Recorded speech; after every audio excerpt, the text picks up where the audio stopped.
Nice ರಸ್ತೆಗಾಗಿ ಸ್ವಾಧೀನಪಡಿಸಿಕೊಂಡಿದ್ದ ಜಮೀನು ತೆರವುಗೊಳಿಸುವ ಕಾರ್ಯಾಚರಣೆಗೆ ವಿರೋಧ ವ್ಯಕ್ತಪಡಿಸಿದ 5 ಭೂಮಾಲೀಕರನ್ನು ಪೊಲೀಸರು ಬಂಧಿಸಿದ್ದಾರೆ. ಬನ್ನೇರುಘಟ್ಟ ರಸ್ತೆಯ ಗೊಟ್ಟಿಗೆರೆಯ ಸರ್ವೆ ನಂಬರ್ 106/1ರ 3 ಎಕರೆ ಜಮೀನಿನಲ್ಲಿದ್ದ ಮನೆಗಳನ್ನು ಜೆಸಿಬಿಗಳ ಮೂಲಕ ನೈಸ್ ಅಧಿಕಾರಿಗಳು ಇಂದು ತೆರವುಗೊಳಿಸಿದರು. ಇದಕ್ಕೆ ಭೂಮಾಲೀಕರು ತೀವ್ರ ವಿರೋಧ ವ್ಯಕ್ತಪಡಿಸಿದರು. ಈ ವೇಳೆ ಭೂಮಾಲೀಕರು ಮತ್ತು ಅಧಿಕಾರಿಗಳ ನಡುವೆ ಮಾತಿನ ಜಟಾಪಟಿ, ತಳ್ಳಾಟ, ನೂಕಾಟ ನಡೆಯಿತು. ಸ್ಥಳಕ್ಕೆ ಆಗಮಿಸಿದ ಪೊಲೀಸರು ಪರಿಸ್ಥಿತಿ ನಿಯಂತ್ರಿಸಿದರು.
ಬನ್ನಿ ಬಗ್ಗೆ ಹೆಚ್ಚಿನ ಮಾಹಿತಿ ಪಡೆಯೋಣ ನಮ್ಮ ಪ್ರತಿನಿಧಿ ಆನೇಕಲ್ ಮಂಜು ಅವರಿಂದ. ಮಂಜು, ಯಾಕೆ ಇವರೆಲ್ಲ ಭೂ ತೆರವು ಕಾರ್ಯಾಚರಣೆಗೆ ವಿರೋಧ ವ್ಯಕ್ತಪಡಿಸ್ತಾ ಇದ್ದಾರೆ? ಇವರಿಗೆಲ್ಲ ನೋಟಿಸ್ ಕೊಟ್ಟಿರಲಿಲ್ವಾ ಈ ಹಿಂದೆನೆ?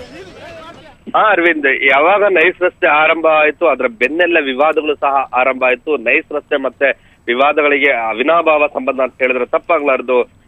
ಅರವಿಂದ್, ಏನಂತಂದ್ರೆ ಕಳೆದ 10 ವರ್ಷಗಳಿಂದ ಈ ಒಂದು ಸರ್ವೆ ನಂಬರ್ 106/1ಕ್ಕೆ ಸಂಬಂಧಪಟ್ಟಂತೆ ಏನು ನೈಸ್ ರಸ್ತೆ ಮತ್ತೆ ಈ ಭೂ ಮಾಲೀಕರ ನಡುವೆ ಅಂದ್ರೆ ರೈತರ ನಡುವೆ ವ್ಯಾಜ್ಯಗಳು ನಡೀತಾ ಇದ್ದು, ಇದೀಗ ಇದು ನ್ಯಾಯಾಲಯದಲ್ಲಿ ಪ್ರಕರಣ ಇತ್ಯರ್ಥ ಆಗಿದೆ. ಇದು ನೈಸ್ ರಸ್ತೆಗೆ ಸೇರ್ಬೇಕು ಅನ್ನೋ ಒಂದು ತೀರ್ಪು ಬಂದಂತ ಹಿನ್ನೆಲೆಯಲ್ಲಿ ಇವತ್ತು ಅದನ್ನ ಕಾರ್ಯಾಚರಣೆ ನಡೆಸಿದ್ದೇನೆ. ಆ ಒಂದು ಕಟ್ಟಡಗಳ ಅಲ್ಲಿ ನಿರ್ಮಿಸಲಾಗಿದ್ದಂತಹ ಕಟ್ಟಡಗಳನ್ನ ತೆರವುಗೊಳಿಸೋದಕ್ಕೆ ಹೋದಾಗ ಭೂ ಮಾಲೀಕರು ಅದಕ್ಕೆ ತೀವ್ರವಾದಂತಹ ವಿರೋಧವನ್ನ ವ್ಯಕ್ತಪಡಿಸಿದ್ರು. ಪೊಲೀಸರ ಸರ್ಪಗಾವಲಿನ ನಡುವೆ ಬಿಗಿ ಭದ್ರತೆಯಲ್ಲಿ ಈ ಒಂದು ಕಟ್ಟಡಗಳನ್ನ ತೆರವುಗೊಳಿಸುವಂತಹ ಕಾರ್ಯವನ್ನ ನೈಸ್ ರಸ್ತೆ ಅವರು ಮಾಡಿದ್ರು. ಈ ಒಂದು ಸಂದರ್ಭದಲ್ಲಿ ಪೊಲೀಸರು ಮತ್ತೆ ನೈಸ್ ರಸ್ತೆ ಅಧಿಕಾರಿಗಳು ಹಾಗೆಯೇ ಈ ಒಂದು ರೈತರ ನಡುವೆ ತೀವ್ರವಾದಂತಹ ವಾಗ್ವಾದಗಳು ನಡೆದವು, ತಳ್ಳಾಟಗಳು ಸಹ ನಡೆದವು. ಈ ಒಂದು ಸಂದರ್ಭದಲ್ಲಿ ಇಲ್ಲಿ ಉದ್ವಿಗ್ನ ಸ್ಥಿತಿ ಏರ್ಪಟ್ಟಿತ್ತು. ನಂತರ ಏನು ಅಲ್ಲಿಂದ ರೈತರನ್ನ ತೆರವುಗೊಳಿಸೋದಕ್ಕೆ ಅಂದ್ರೆ ರೈತರನ್ನ ಅಲ್ಲಿಂದ ಹೊರದಬ್ಬಿದ ನಂತರ ಏನು ಕಾರ್ಯಾಚರಣೆ ಮುಂದುವರಿತು. ಈಗಲೂ ಸಹ ಇನ್ನೊಂದು ಸ್ವಲ್ಪ ಭಾಗ ಕಾರ್ಯಾಚರಣೆ ಇದೆ, ಅದು ಮುಂದುವರಿತಾ ಇದೆ. ಪೊಲೀಸರು ಇನ್ನೂ ಅಲ್ಲೇ ಇದ್ದಾರೆ, ಮುಖ ಮೂಡಿದ್ದಾರೆ. ಅಂದ್ರೆ ಬಿಗಿ ಭದ್ರತೆಯ ನಡುವೆ ಈ ಒಂದು ತೆರವು ಕಾರ್ಯಾಚರಣೆ ನಡೀತಾ ಇದೆ.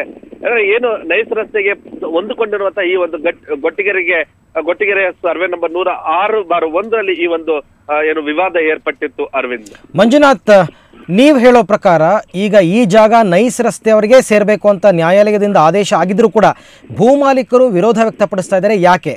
ಇದು ನ್ಯಾಯಾಂಗ ನಿಂದನೆ ಆಗಲ್ವಾ?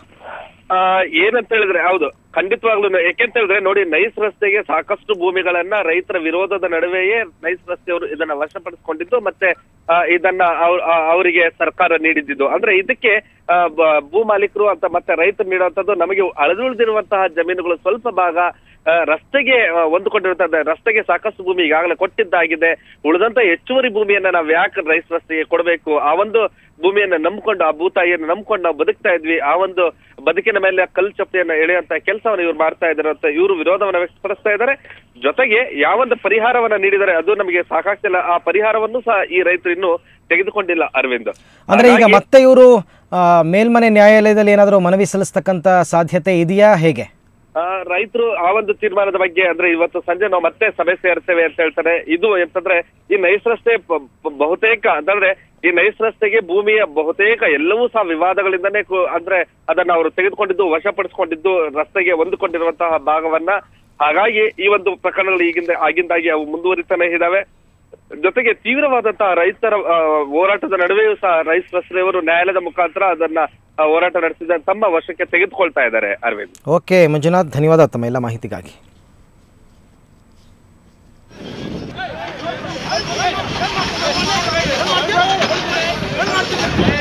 Hey!